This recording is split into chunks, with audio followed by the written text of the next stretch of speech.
Cette émission est présentée par le magazine Summum et Choix Radio X Rock 100.9. Hi, I'm Santa Claus, and you're watching Festadrag.tv. Ho, ho, ho, ho, ho, ho, ho, ho, ho, ho, ho, ho, ho.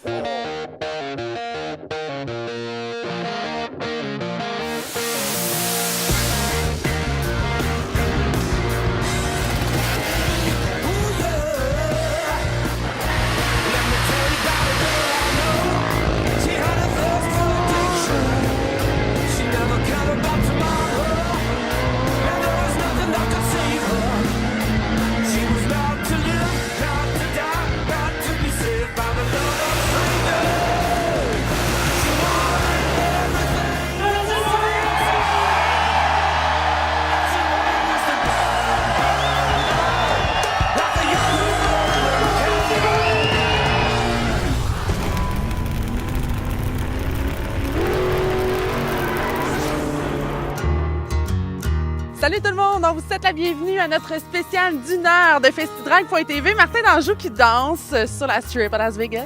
Oh yeah, baby. Yeah. Hey, ça va-tu bien? Quand c'est rendu qu'on se fait ouvrir les portes de Las Vegas Motor Speedway, tout seul, toi et moi, baby. Yeah. On est quand même très hot. Mais puis en plus, il faut le dire, en ce moment, il y a des oranges derrière nous à Las Vegas. C'est vraiment particulier. Et la première fois, sérieux, j'ai jamais vu ça de ma vie. On se croise les doigts qu'on a le temps de faire nos topos ensemble aujourd'hui. Mais c'est pas grave. Pour vous, mesdames et messieurs, spécial d'une heure. C'est rendu une tradition maintenant dans le temps des fêtes. Un petit recap sur la saison 2015 et toute une saison. Des choses qu'on n'a jamais faites avec la classe Best, nos champions super pro, semi-pro, toute la gang au complet. Et surtout, des images et des entrevues exclusives. En plus, tu m'as annoncé ça en grande pompe tantôt, je savais pas ça, tabarouette. Oui, écoutez, moi, dans ma double vie, là, petite anecdote, là, dans ma double vie, avant même de connaître le drag, j'avais déjà fait du drag et ça s'est passé ici, Martin. Drag spécial, là. Mais oui, là, dans des, tu sais, là, les gros de van, là, les gros camions, là, orange. Moi, je suis la petite cocotte, ouais. On a-tu des photos de ça? Je pense qu'on a des photos. Attends, Télésino.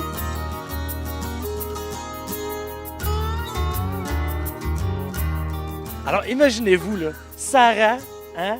J'ai aucune crédibilité. Puis je conduisais ça, je n'avais jamais conduit de manuel de toute ma vie, mais ça s'est passé ici à Las Vegas. T'as chauffé du manuel double classe? Bon, quelle la grosse affaire? J'avançais, je comprenais rien. Je te dis, je comprenais rien. Puis, pas ce qui se passe, mais ça avance. Mais je me suis rendue de mon départ jusqu'à l'arrivée. J'ai pas brûlé ma lumière, rien. Là. J'ai fait ça comme il faut, oui. J'ai fait, faut pas savoir les kilomètres, là, on peut même pas. Écoute, mais écoute, avant même de savoir ce qu'était le drag, j'en avais fait sans le savoir et ça s'est passé ici. Et tout ça pour vous dire, finalement, on a un spécial sur les vannes. Oui. Alors, du côté de Saint-Joseph-de-Beauce, on est allé là, du côté de Saint-Joseph. Vous allez voir de la boucane, en voulez-vous. Là. Je pensais que le drag d'auto faisait de la boucane, mais là, du drag de van, c'était écœurant. Mais sérieusement, un gros feeling. On a de l'action pour tous les goûts, de l'émotion. C'est comme d'habitude. Et on commence ça maintenant, mesdames, messieurs. Notre spécial d'une heure pour vous à Festidrag.tv. Et là-dessus, qu'est-ce qu'on dit? Faites du bruit!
poursuit bien sûr nos aventures à Las Vegas. Et là, Martin, un petit retour sur la famille Force, parce que bon, cette année, plus rough un peu, week-end plus difficile aussi de championnat. Parle-moi un petit peu, là, fais-moi une mise à jour. Ben, c'est pas compliqué. Cette année, il y a eu des gros changements du côté de l'équipe John Force Racing. On est passé de Ford à GM, de Castrol à Lucas Oil. Tout le monde, un grand ménage complet, les pit crew. Tout le monde, on a recommencé un peu à zéro. On a carrément délité l'ancienne Force Racing et aujourd'hui, on est rendu avec du nouveau matériel, des nouveaux gens. Donc, c'est sûr que c'est pas évident au Plus début. de rodage, hein? C'est en plein ça. Donc, John Force a 2 victoires cette année. Et là, Robert Hight, en fin de semaine, avait déjà une victoire du côté du Minnesota et a sauvé les meubles pour la famille Force parce qu'à la première run d'élimination, nada, tout le monde s'est fait éliminer, sauf lui, et a gagné le trophée en fin de semaine du côté de Las Vegas, donc à sauver les meubles un peu pour la famille Force. Alors finalement, le gendre de John aura sauvé la mise pour nous ce week-end. Le gendre aura sauvé la légende. C'est bon? C'est créatif.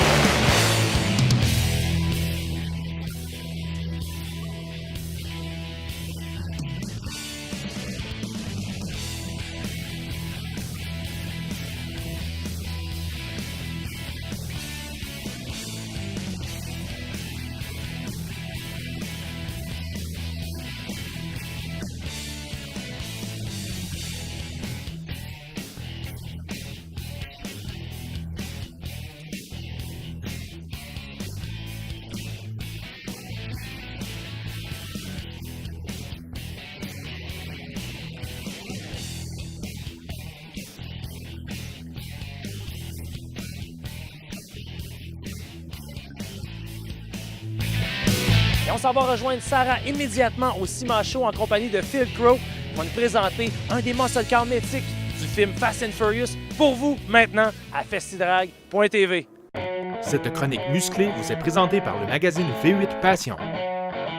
Je me retrouve en compagnie de M. Phil Crow de V8 Passion et aujourd'hui, Phil, on parle d'un véhicule qu'on a vu entre autres dans le film Rapide et dangereux 6, le fameux Ford Torino 69. Vraiment un coup d'œil incroyable ce véhicule-là. Parlez-moi un petit peu de lui, là. C'est quoi ses détails et tout ça? C'est un véhicule très particulier. Il a été bâti par Troy Trépanier. Troy a simplement modifié toutes les pièces possibles sur cette auto-là. Il n'y a plus rien d'original, là. Il y en a, mais pas beaucoup. Où ce qui est original a été déformé. Okay. Si je peux vous montrer sur le moteur, là. Les caches-culbuteurs, filtres à air, tout a été fabriqué par Troy Trépanier. Tout a été modifié. On parle d'une voiture d'1,5 million minimum pour faire, là, entre 1,5 million et 1,6 million. Et ce qu'il y a de très épatant avec cette auto-là, c'est que le propriétaire, il roule avec, régulièrement. Donc, ce char-là, comme on dit, il est plaqué, il roule dans la rue, puis les gens peuvent voir ce véhicule-là là, dans les rues normalement. Exactement. C'est le propriétaire, il s'est dit... Moi, je veux pas une sculpture qui dort dans mon garage. J'aime mon auto, mais j'aime la conduire, je m'amuse avec, je vais rouler avec. Ça veut dire qu'elle se fait peindre aussi très souvent. C'est ce que j'allais dire parce que le véhicule est vraiment très propre et même à l'intérieur, on peut voir, il n'y a pas de fil, c'est impeccable carrément. Là. Tous les fils ont été cachés à l'intérieur des ailes. C'est plein de petits détails très spéciaux qui rendent cette auto-là un petit bijou là, de la modification. C'est génial. On continue les thèmes terreux un peu, là, un beau cuir brun à l'intérieur. Inspiré des vieux NASCAR des années 50-60, du très, très beau travail. Alors, merci beaucoup, Philippe. Bien sûr, tout le monde à la maison, vous pouvez voir les détails de ce beau véhicule via l'article sur V8 Passion. Merci beaucoup. On se retrouve bien sûr pour une prochaine chronique. À bientôt. Cette chronique musclée vous a été présentée par le magazine V8 Passion.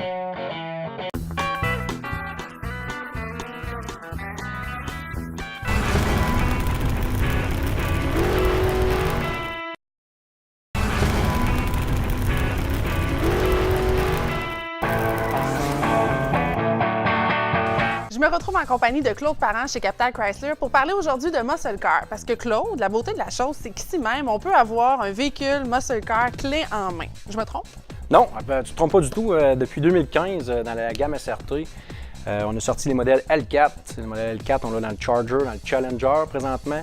Des modèles qui sont supercharged d'origine avec 707 chevaux. Les véhicules sont garantis, fait que c'est vraiment clé en main. Fait qu'on n'est plus nécessairement obligé on va dire, bisouner ça.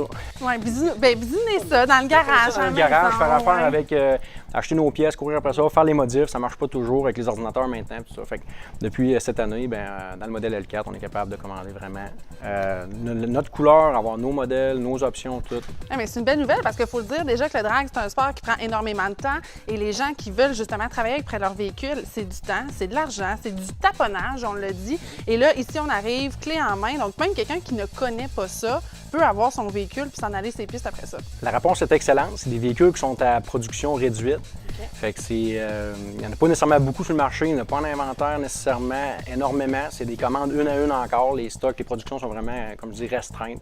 Fait que quelques chanceux qui ont été capables de en avoir. Fait que je dirais des baby boomers qui c'est un rêve, qui ont eu ces véhicules-là dans leur enfance ou dans leur jeunesse. Ouais. Ou vraiment des tripeux vraiment pointus de performance automobile. Fait que c'est vraiment génial.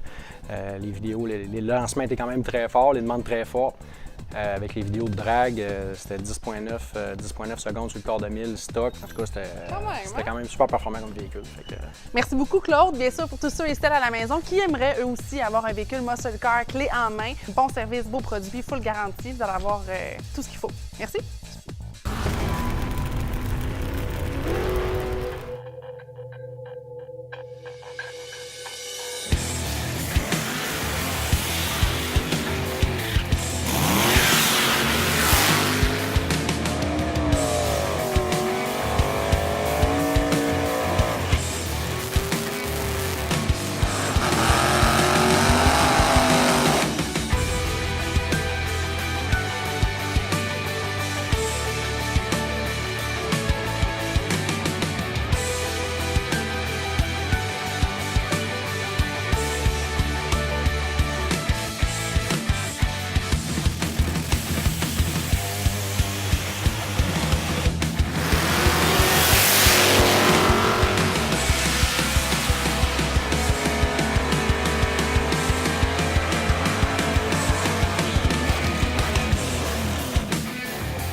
pendant que je piétine le rose de la piste. La rose est à l'honneur cette année Ben encore. oui, au parce mois qu'on. d'octobre. Ben exactement, le mois d'octobre, on le voit souvent, bien sûr, exemple au football et tout ça, mais là, ici aussi, la NHRA souligne pour la cause du cancer, tout ça, bien sûr.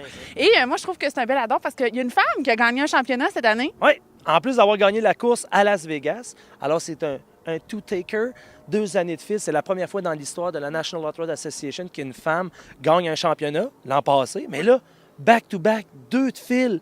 Alors, mesdames, messieurs, pour vous, en exclusivité, encore une autre. Parce qu'il l'a encore rencontrée. Ah oui, moi, je fais juste ça. Moi, quand je viens à Vegas, je dis, Erica, is Martin? Oh, Martin, no problem. Come in my setup. OK, baby. Alors, mesdames, messieurs, pour vous, en exclusivité, Erica Enders.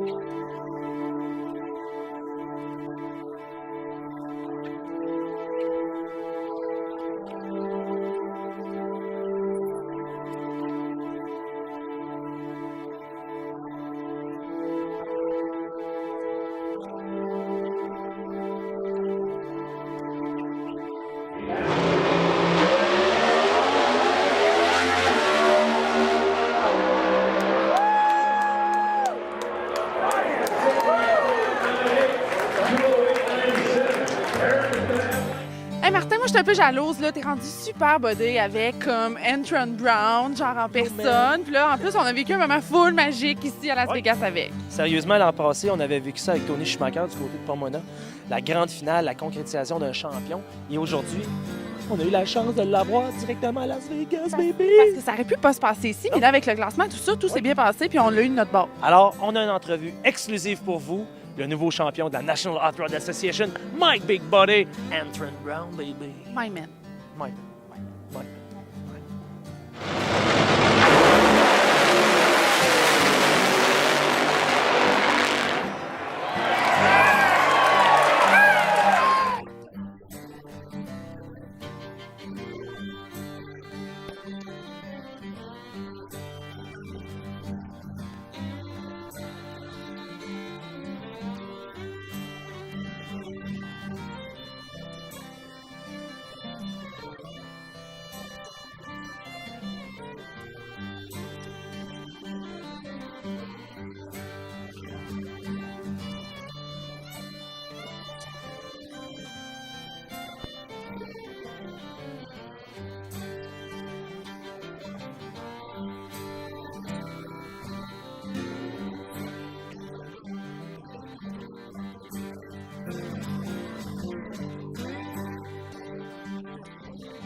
Le segment sur les traces de Mario Guérin vous est présenté par Lily Subaru.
Le segment sur les traces de Mario Guérin vous a été présenté par Lévis Subaru.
Breaking news, Erica Enders change pour Mopar, mesdames et messieurs. Elle s'en va chez Chrysler. Oh, Erica! Hello! How you doing? Good, how are you? Big change for 2016. Huge change. Yeah, I hope so. And we brought Jag Coughlin on board as a teammate, so we'll be driving Dodge Darts next year, and it'll be fun. I've still got Drew Skillman and Vincent Nobile as teammates driving Chevrolets. So 4 cars, 2 Mopars, 2 Chevys. And you're looking for your 3rd championship? Yes, sir. You know, changing manufacturers is definitely a challenge. We're going from carburetors to fuel injection. We've got an RPM limiter. So there's a lot of changes going on in Pro Stock, especially in our camp. But I'm excited about it. Talk to me about that because it's very important. The National Hot Rod Association changed the rule now for 2016. Yes. It's a big change. It's huge. We go from carburetors to fuel injection. We have a 10,500 RPM limiter now. We were shifting at over 11,000 before. So kind of turning that power band down a little bit. We've got shorter wheelie bars, got to back our cars in, and then of course we're switching to Mopar. So, and for you, it's a good thing, or? Change is always challenging, you know. Yeah. Like I don't personally love change, but I think it's a good decision for our class. You know, we need some fresh blood, and the younger generation knows about fuel injection, not carburetors. Electronic. Exactly. They want to tune with a laptop. You can barely buy a lawnmower with a carburetor on it anymore. So it was kind of an archaic way of racing, and we're stepping into a new era. So I'm excited. Hopefully we won the championship the last year with carburetors. We win the first one with fuel injection.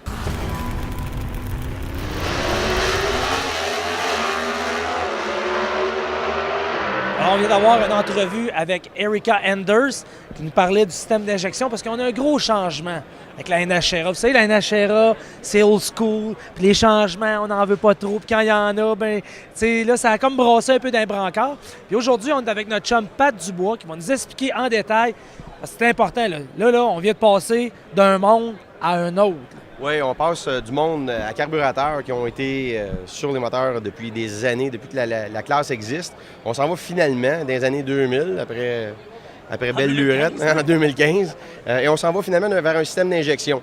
Alors, le système qui a été sélectionné par la NHRA, c'est un système qui est fait par Holley, même compagnie qui faisait les carburateurs à l'époque pour eux autres. Et ça va être un throttle body comme ça ici, juste une palette, gros volume d'air qui va passer là-dedans. Et le système de gestion, le ECM en bon québécois, ou l'ordinateur comme tout le monde l'appelle, c'est un ECM qui est scellé avec un limitateur de vitesse à 10 000 tours, ce qui est un des nouveaux règlements. C'est qu'ils n'ont pas le droit de faire virer les moteurs plus haut que ça. Ça tournait au bout du quart de mille, ça virait pas loin de 12 000. C'était dur, ces springs de valve, donc très dispendieux. Alors, ils vont limiter la vitesse du moteur à 10 000 tours. Mais pour ce qui est du reste, ce qu'on en sait, parce que la NHRA a tendance à être très top secret, Je sais pas de quoi tu parles. Mais ce qu'on en sait, c'est que tout le reste va être ajustable. Donc, les courbes de timing, les temps d'injection, pouvoir jouer avec le mapping d'essence, comme on dit. Mais c'est les deux composantes qui ont été sélectionnées par la NHRA pour la catégorie Pro Stock. Attendez-vous à des voitures un petit peu plus lentes en début de saison, selon moi. Ils n'auront pas beaucoup de temps de développement. On élimine comme 30 ans de moteur à carburateur. On passe à ça. Fait que la première saison devrait être plus lente, mais ils vont se rattraper assez vite. C'est quand même des brillants qui montent ça, ces moteurs-là. Alors, à suivre. À suivre. Alors, c'est pas compliqué. À suivre sur festidrag.tv. Pour vous, en exclusivité, système d'injection, je pense que c'est important. C'est des détails comme ça qui font la différence, mais aujourd'hui, on a pu un peu démystifier la nouvelle page d'histoire de la National Hot Rod Association.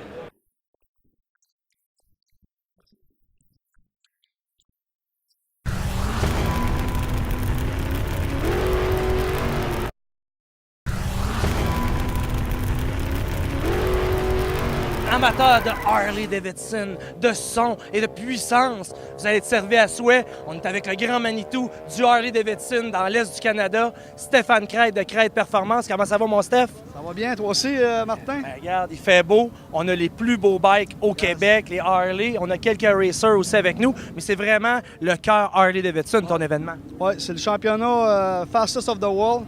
Harley-Davidson, on a les plus rapides américains qui sont ici, qui ont un record du monde.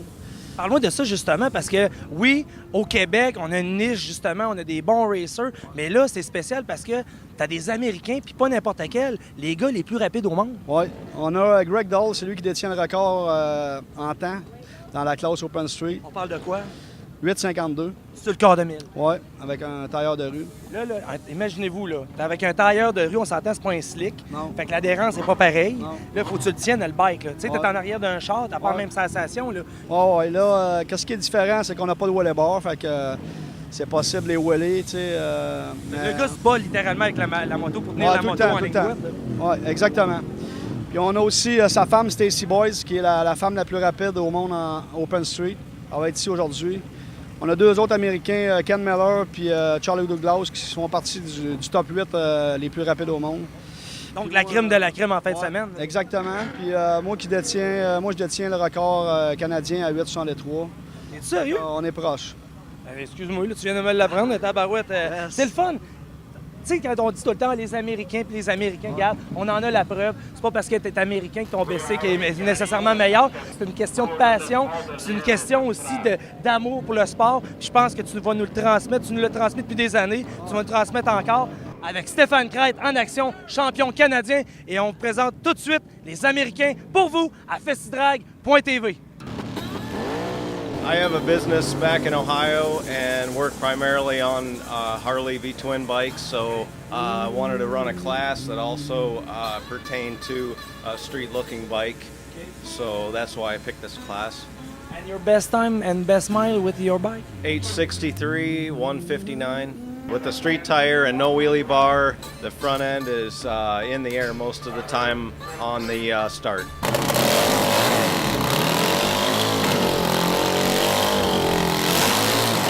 Les plus rapides de toute la planète en Harley. Nice to meet you, my friend. Nice to meet you. Nice to meet you. So you are the record of the world? In the American Motorcycle Association Outlaw Street, which are the fastest street legal Harleys in the world, we have the ET record at 8:52 and a quarter mile. Well, I'm not the champion, but I'm the first woman in the world to make an 8-second pass on a Harley. And I currently have the hot street records for mile an hour and the 8th mile an hour. It's like riding something that wants to kill you. It's fun though. You get used to it, you catch up to it. You know, first couple times on one of these bikes is terrifying.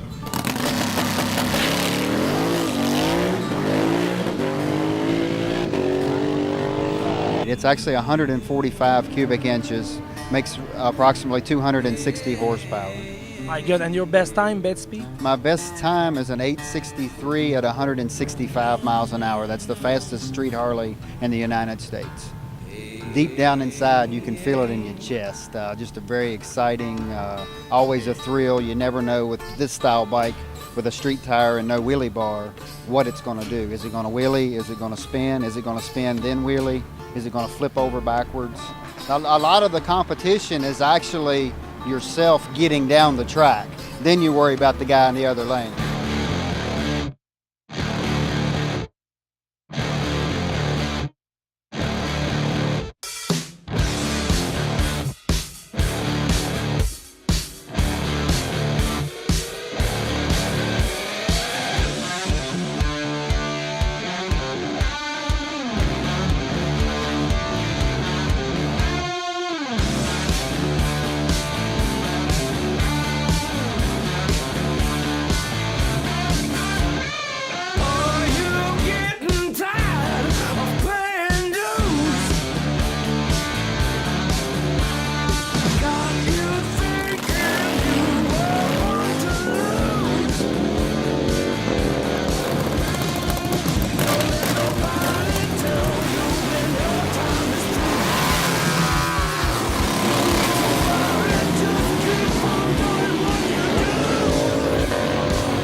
podcast. On poursuit par contre dans la même lignée, alors qu'on continue de parler de moto, de Harley-Davidson plus précisément, alors que Martin a eu le plaisir de s'entretenir avec le champion de ce week-end, Andrew Hines.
I was up this morning,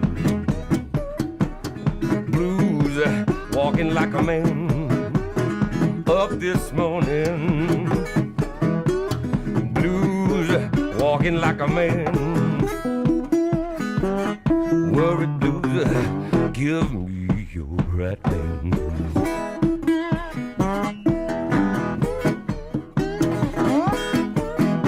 And the blues fell on Mama's town, and it tore me all upside down. The blues fell on Mama's town, and it tore me all upside down. Travel on, just can't turn around.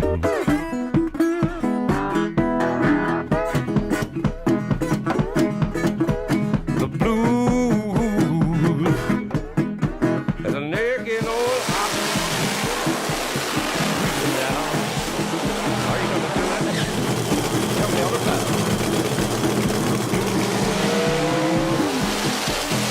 It's a nagging old hot.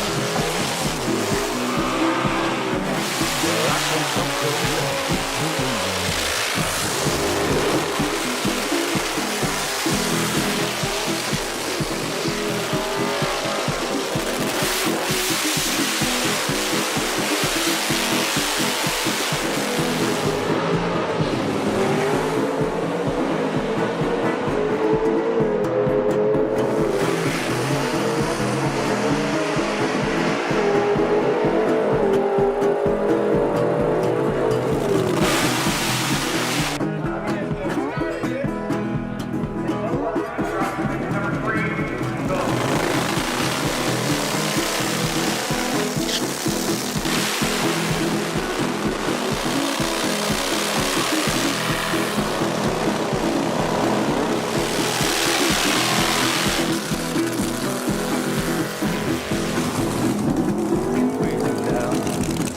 Are you gonna do it?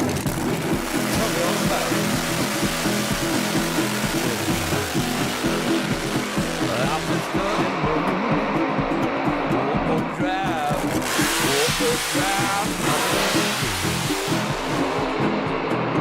I've been studying rain. I wanna drive my blues away. Gone to the distillery, stay out.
cette superbe émission spéciale d'une heure pour vous, hein? Alors qu'on conclut ça en direct de Las Vegas.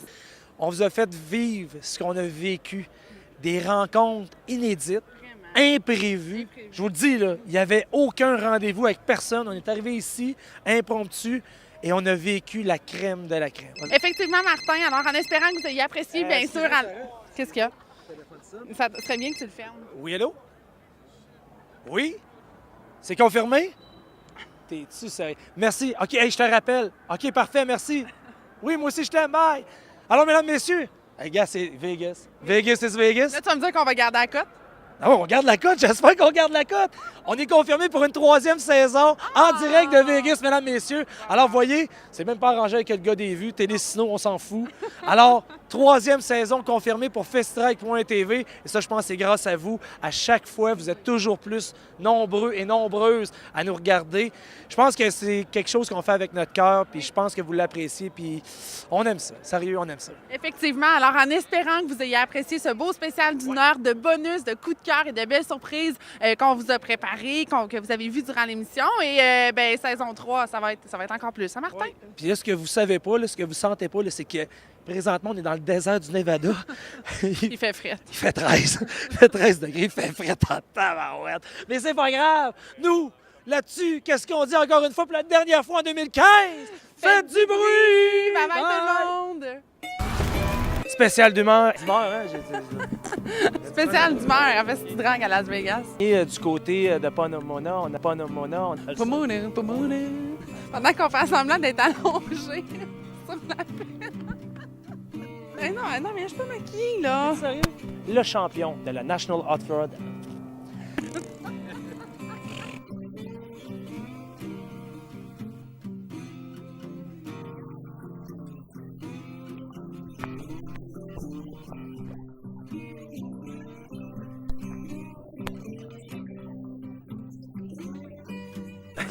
Tu fais ça cool? Comment ça vite? En exclusivité, Erica Sanders. Erika Sanders. Trompe sur le nom à la fin de la code. En tout cas, des bloopers. D'après moi, on est spécial dans des bloopers. Là, il faudrait que ton téléphone sonne. Arrête de niaiser, là. All she wanted was the burn, burn, burn.